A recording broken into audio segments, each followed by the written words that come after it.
When someone you love dies today, there is a script. A phone call is made, a van arrives, the body is washed, dressed, taken away. You sign papers, there's a service, a casket, a hole in the ground that strangers dug for you. By the end of the week, the person you knew most of your life is somewhere you can't see them. But for almost all of human history, none of that existed. No funeral homes, no graves, no words for any of it, just you, in the dirt, next to a body that used to talk to you an hour ago. So what did they actually do? The answer is older, stranger, and more human than anything you've been told. For 300,000 years, every single one of your ancestors faced this exact moment. A child went still. A father stopped breathing. A friend fell from a tree. And then the group had to decide something we never have to think about.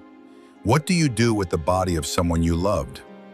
Because death, the way you understand it now, clean, hidden, handled by professionals, is one of the youngest inventions in human history.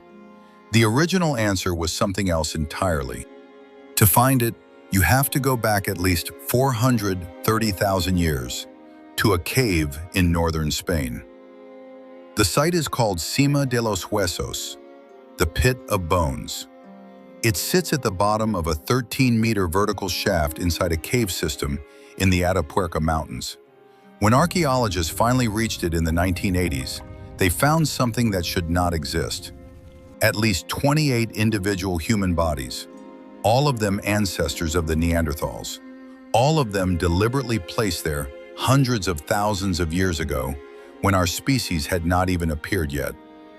These were not animals dragging carcasses. The shaft was too narrow, too deep, too inconvenient. The bodies were carried by hand and dropped down into the dark. Among the bones, the team found one object that didn't belong. A single hand axe, polished from quartzite, the wrong material for the region, the wrong color, the wrong everything. The researchers, led by Juan Luis Arzuaga, gave it a nickname, Excalibur. They believe it was placed with the dead, a gift, the oldest known funeral offering in the world. This is what should hit you, before language as we know it, before art, before fire pits had circles of stones around them. Some human, somewhere in Europe, looked at another human's body and decided that body still mattered, that it deserved something. That is the first moment we know of when a human refused to let another human just be meat. Fast forward 350,000 years to a cave in northern Iraq. In 1960, an American archaeologist named Ralph Selecki was excavating a site called Shanidar Cave. He uncovered the skeleton of a Neanderthal man, adult, male, buried in the fetal position. They called him Shanidar 4. When his team analyzed the soil around the bones, they found something almost impossible.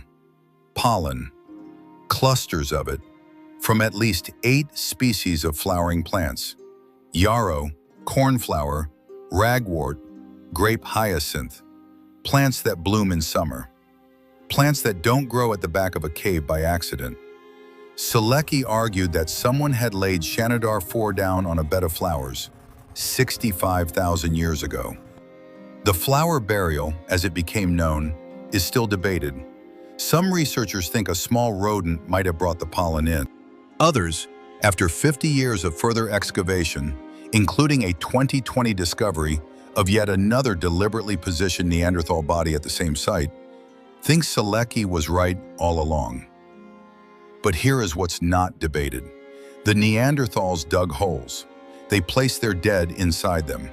They arranged the bodies. They sometimes covered them with stones. And they did this thousands of years before our species ever walked into Europe. Whatever modern humans feel when someone we love dies, Neanderthals felt it too. And they invented an answer for it before we did. But here's what's stranger. For almost all of human existence, even after our species appeared, there were no burials at all. The oldest known Homo sapiens burial is in a cave called Kafsa in Israel. A woman and a child lay down together around 100,000 years ago. Red ochre was sprinkled over the woman's body. A deer antler was placed in the child's hands. That sounds ancient. It is. But our species is at least 300,000 years old, which means for the first 200,000 years of being human, we did not bury anyone. Not once that we know of. So what did we do instead? The honest answer is, mostly nothing. The body was left where it died. The group moved on. Other animals took what remained. This is not cruelty. This is the default state of every species on Earth. Death happens, and the world keeps going. What's strange is not that ancient humans didn't bury their dead. What's strange is that eventually they started. Because long before we built graves, we did something else. We grieved. Anthropologist Barbara King spent years documenting grief in animals. Elephants returning to the bones of their dead. Chimpanzee mothers carrying the corpses of their infants for days, sometimes weeks, until the body falls apart in their arms. Dolphins pushing dead calves to the surface so they can breathe. They cannot. When Jane Goodall observed a chimp named Flint after his mother Flo died, he stopped eating. He returned to the spot where she had last lain down. Within 3 weeks, Flint was dead too. The official cause was a stomach infection. The real cause, Goodall wrote, was that he had given up. If a chimpanzee can grieve to death, then so could every one of your ancestors. The capacity to feel that another mind has gone out forever is at least as old as the common ancestor we share with the great apes. 6 million years old, maybe older. That is the thing you have to understand. Burial is recent, funerals are recent, tombstones, eulogies, hearses, urns, recent. Grief is not. Grief is one of the oldest things a human body knows how to do. For most of our history, when someone died next to you, you sat with them, you touched them, you stayed until you couldn't stay anymore. And then you walked away with the rest of your group, and the world looked different forever, and there was no ceremony for that. There was just you walking. Today, you will probably die in a building you never lived in, a room with fluorescent lights.